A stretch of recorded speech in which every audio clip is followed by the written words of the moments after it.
சற்று முன் எடப்பாடியும் வேண்டாம், பாஜகவும் வேண்டாம், திமுகவில் இணைந்தார் ஜெயக்குமார். ஸ்டாலின் கொடுத்த மிக உயர்ந்த பதவி. அதிர்ச்சியில் எடப்பாடி. அதாவது அன்வர் ராஜாவை போல் தங்கள் பக்கம் வருமாறு அதிமுக முன்னாள் அமைச்சர் ஜெயக்குமார் தரப்பை திமுக அணுகிய போது அவர் திட்டமிட்டமாக மறுத்துள்ளதாக தகவல் வெளியாகியிருக்கிறது. ஆக என்ன நடந்தாலும் கடைசி வரை அதிமுகவிலேயே தொடர்வேன் என்று கூறியுள்ள ஜெயக்குமார் இந்த தகவலை கசியவிட்டு அதிமுக நிர்வாகிகள் மீது அதிருப்தியில் இருப்பதாக கூறப்படுகிறது.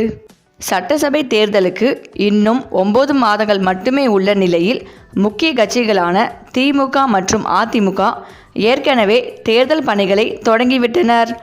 இந்த நிலையில் சில நாட்களுக்கு முன்பாக அதிமுக அமைப்பு செயலாளர் அன்வர் ராஜா திடீரென திமுகவில் இணைந்தார். அண்ணா அறிவாலயத்திற்கு அன்வர் ராஜா வரும் வரை அவர் திமுகவில் இணை போகும் தகவல் அதிமுகவில் யாருக்கும் தெரியவில்லை.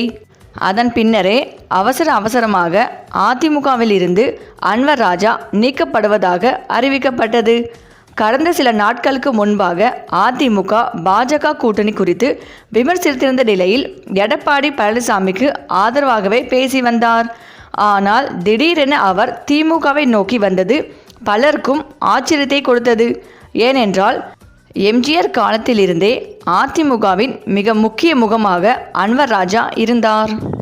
இதன் மூலமாக அதிமுக மீது இஸ்லாமியர்கள் மத்தியில் இருக்கும் நம்பிக்கை போய்விட்டதாக பார்க்கப்படுகிறது. இதனிடையே அதிமுகவில் இருந்து இன்னும் சில தலைவர்கள் திமுக பக்கம் வருவதற்கு வாய்ப்புகள் உள்ளதாக கூறப்படுகிறது. ஓபிஎஸ் ஆதரவாளராக இருந்த புகழேந்தி இன்னும் பலரும் அதிமுகவில் இருந்து திமுகவுக்கு வருவார்கள் என்று கூறியிருந்தார். அந்த பட்டியலில் முதல் பெயராக அதிமுக முன்னாள் அமைச்சர் ஜெயக்குமாரின் பெயர் உள்ளதாக அரசியல் வட்டாரங்களில் பேசப்பட்டு வருகிறது. ஏனென்றால் பாஜக கூட்டணியில் இருந்து அதிமுக விலகிய பின் ஜெயக்குமார் ஆவேசமாக விமர்சித்திருந்தார். ஆனால் மீண்டும் அதிமுக பாஜக கூட்டணி அமைக்கப்பட்டதில் இருந்து சைலண்ட் ஆகிவிட்டார். இவ்வாறு அதிமுகவின் முகமாக எடப்பாடி பழனிசாமியின் குரலாக ஜெயக்குமார் அமைதியானது அக்கட்சி வட்டாரத்தில் விவாத பொருளாக மாறியது. அது மட்டுமில்லாமல் 25 ஆண்டுகளுக்கு மேலாக ராயபுரம் தொகுதியில் போட்டியிட்டு வென்ற ஜெயக்குமார் கடந்த தேர்தலில் தோல்வியடைந்தார். அதற்கு இஸ்லாமியர்களின் ஆதரவு இல்லாததே காரணமாக அமைந்தது. ராயபுரம் தொகுதியில் வெல்ல இஸ்லாமியர்களின் ஆதரவு மிகவும் முக்கியம்.